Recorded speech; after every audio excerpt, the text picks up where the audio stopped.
eba se Kurosawa womo ensom anya qualify na we no ensom ayomo World Cup womo enso first time womo eba be wuro maniama ekoye diamom na you see in the history of FIFA na World Cup no wo pe amanye o muso pa womo so ekọ World Cup eno Kurosawa man no utimi se 155,000 pe wabda womo no so 155,000 pe eni nkofo mo Kurosawa ateso ma qualify omunyina kwa no mtanse enya sam kwa utimi se ebia nipa na ba bua no wo stadium hokwa no omoya no my pe omoya da no so sa bana Kurosawa man no enso qualify se no wo mum akwa kobo World Cup ntino enum aye report ampato efi Kurosawa man akate edi eba ewodwumade so na no pe mika check akwa edi ama na eno ada enyo mo kwa na enya qualification since 1998 kwa bana such scholar man no omo kwa World Cup since 1998 na that means France 98 no kwa bana omunya nko bi me no ada Scotland mine so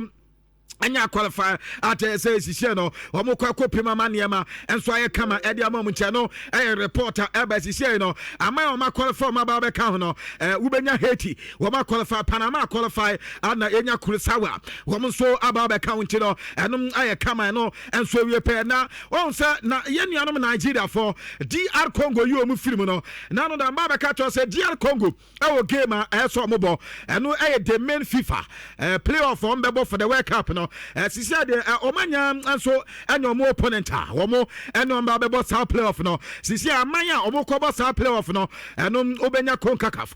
teams bi ti se Jamaica no wanya Suriname na wanya Comebo Bolivia na afe Oceania ho wa ba benya New Caledonia ana afe wo ba bibirem ha wo ba benya DR Congo ana afe wako aya Asia ho eno so wa ba benya Iraq enti weni amanya omo qualify kwa bana omo kwa kobo playoff nature omo so ayimu bina omo so etimi qualify ko the main World Cup ntianom reporter eno so etodwa ewodwumade so na no pe yede on ko bakakwa edi tan wan sisi awodo so na say isi World Cup no ye project kwan no na proceedings no anyaba na omo group no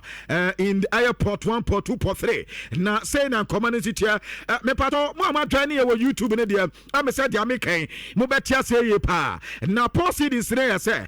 amaya ye kamea so ma ho den ye pe ye de omu nyina kokogina faako na afe omu so ma ho den ye pe ye de omu nyina kokogina faako na for matito magusu kakaka enti uko port 1 eho na Canada mine ewo omu ye host nation enti omu ko port 1 uko aye Mexico omu ko port 1 USA eko port 1 ana afe yaba benya Spain yabenya Argentina yabenya France ana yanya England yanya Brazil yanya Portugal ana Netherlands Belgium ana Germany wo munyina awo port 1 uko port 2 na ubenya Croatia awo ho na wanya Morocco ubenya Colombia na wanya Uruguay ubenya Switzerland ubenya Japan wanya Senegal wanya Iran na wanya South Korea ubenya Australia wanya Ecuador ana afe Australia omo ana awo port 2 uko port 3 na eho na Norway wo ubenya Panama na wanya Egypt unya Algeria na wanya Paraguay ubenya Tunisia ubenya Scotland wanya Ivory Coast na wanya Qatar Uzbekistan awo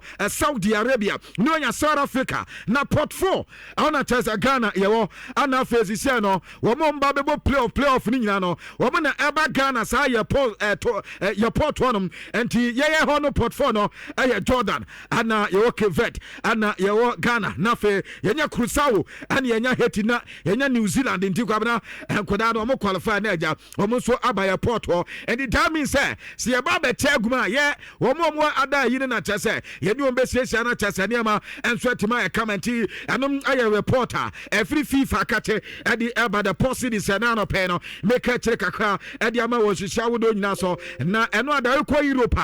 teams ni bi nso qualify eno ada teams o ma qualify at the World Cup no so no akwa wura no eni ama aye kama edi momo yenya Spain yenya Belgium eni yenya Scotland yenya Switzerland ana yenya aye Australia no ada wo so etimi e qualify ma niama so aye kama edi momo che no ye reporter a eto twa e wo dwumadi so na no pe ye de on koma kakra e de da wona kwabra nkomo bi a meti ye se sa Crusao players na obudu omu bo nyina ya wo omu hantiti omu yase obia ni ho ya wo no krodi omu ho aya obehwe na tese oye Dutch born player na ye dina ba Netherlands na tese akwa no na tese ye dina ba enti omu enso players omu parade ye no reporter mensa eka so omu nyina omu efi Netherlands atimi se ene dual citizenship na eno ana tese ekomo wo benya no ha no wenya no ha entem eno reporter eno so etotwa awodwumadi so na no pay ye de on koma kakra adi edanwo ewo nsisi ahodo nyina so enti sha de Crusao man no wo mu nyina aduman ekoye edi ama no ye reporter ja eba awodwumadi so na no pay mi ka che kakra edi ama ewo nsisi ahodo nyina so na meko menim kaka na afi mako the Globe Soccer Awards no Globe Soccer Awards no ente meko so ediama beta mame nko menim kaka na meko ya kansa Barcelona na uko Barcelona reporter men say kam says he said when UEFA approved sir UEFA say we betimi abo UEFA Champions League with the new Spotify Cameroon na omani entran Frankfurt ana we mabie ediama mo say we betimi start abo e wo honom ti against entran for the reporter mensa eka say Barcelona ebobo UEFA Champions League for the first time and so our the new Spotify Cameroon and so nkoma kakra ne uko Arsenal bobo kodman no ada ma beka to say Gabriel Megales pra ana to mo say time ben na Branton obeba back better no pay reporter mensa ka say Branton between 1 to 2 months ana Branton betima baba kinti si say the Arsenal ni ebe pipi omo huye pa Gabriel Megales no reporter eba ewo dwumadi so na no pay ye de nkoma kakra ade dana amafo na ebisa se Jude Bellingham ya sise na kamia se woni tomatucha enso etwe dawri omode ne bekọ World Cup na abanta ne niam ekura no ata se waye de abo England man asa yedin se ubetime gya no se umfa ne nkọ World Cup esan se oye the most capped England player ata se wonya 21 years ana se wonya 21 years wono so etima abo match dodo pa ana second youngest England player to score at the World Cup inti utimi so when munyam e World Cup no third youngest player to make his debut for England and after youngest England player for to appear at the any major tournament inti one the match is here no table and na man for bisa say na dey and now know that 2024-2025 England men's best player of the year no and akwadema anti kwabna we nyina wo ho say ukọ World Cup we we gya no ho me say dey no be dimpa and anu your question a man for so asase na anu ada opanya ni dey tomato chow wo bu ko bi san say jara kwansa wo hwe ne position pa in a pecking order obeka sa brante no ebi oye number 2 ana say oye number 1 na wo bi san say wana woni ne compare anom so Trent Alexander-Arnold and also there be said the jara kwansa wo bo Alexander-Arnold so na say Alexander-Arnold there esisi no o he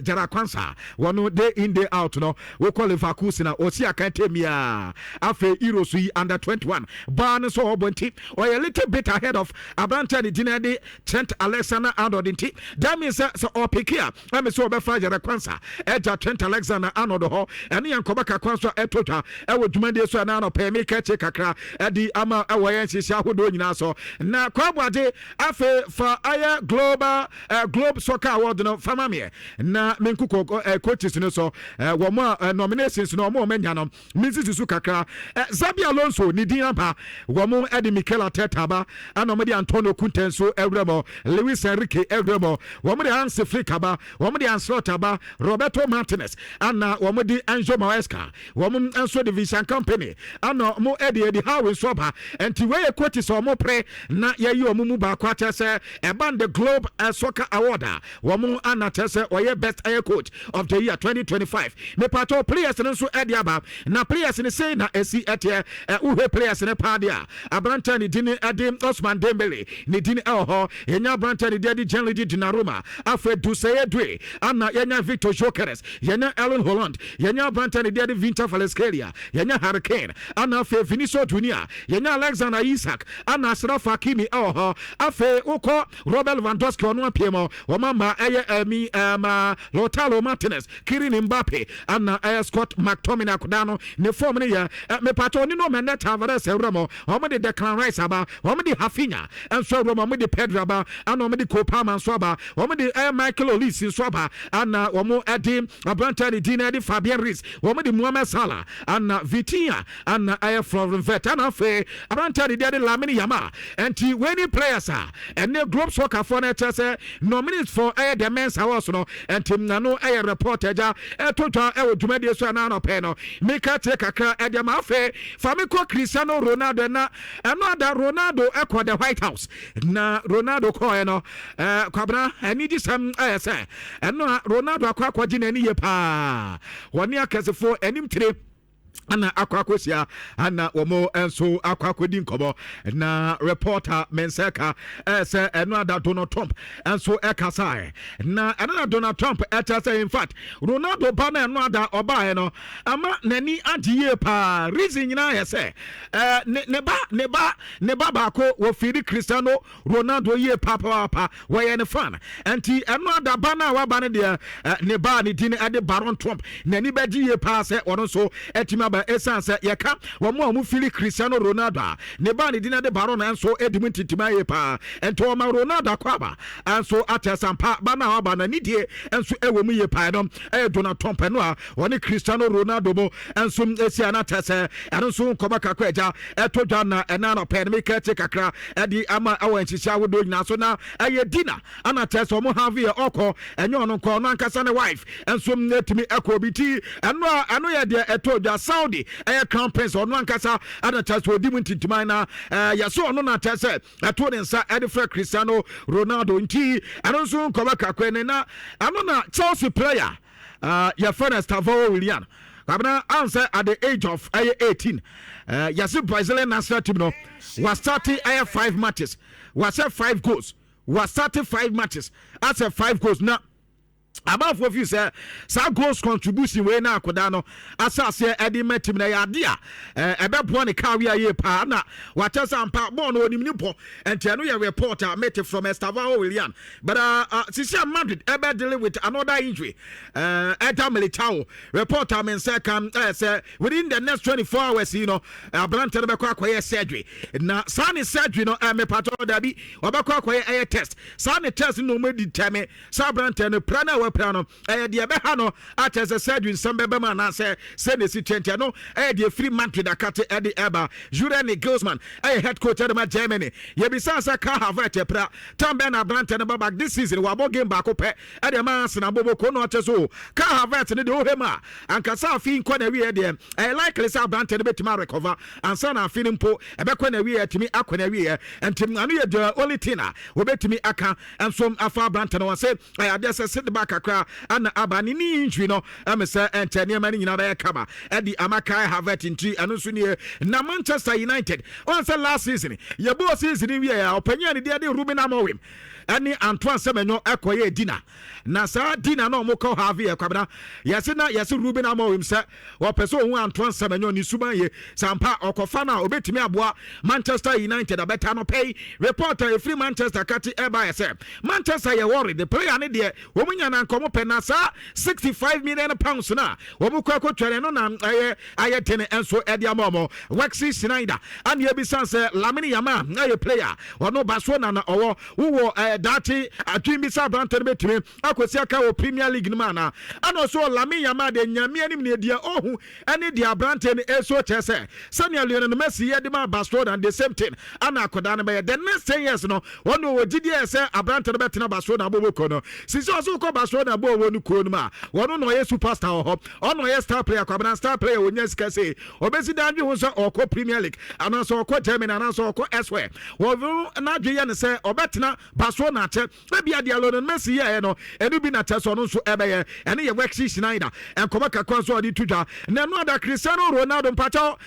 White House di na no mokọ ya no muntie payefo a Ronaldo ni omokọ ya wiase de se unya nu wenyam se akwabna enye izo ansa sɛ ɛno Donald Trump akasa na ɔhɔ bi Crown Prince Mohammed bin Salman mepato Saudi Crown Prince no ɛno ada no ɔno ɛwɔ ana afei Cristiano Ronaldo Tim Cook but wɔno na ɔyɛ Apple CEO ana Elon Musk also ɛyɛ Tesla CEO na ɔpɛnya ne din Eddie Steven Schwarzman kwabena Blackstone wɔno na ɔyɛ CEO ana afei Donald Trump Jr. wɔno na ɛyɛ executive director adima Donald Trump organization ɔda no ana afei Michelle Dell but ɔyɛ da computer no kwabena wɔno nso ka wo bi eti utumi sɛ ha deɛ we ne from Buju Aziz no na sa mu Buju Aziz na mu ka no kwabena we mu ana ye Buju Aziz na nkasa esan sɛ we mu na ye campaign anti we say that kwabena da ben ana obedu pedigree bi say I fraud na team say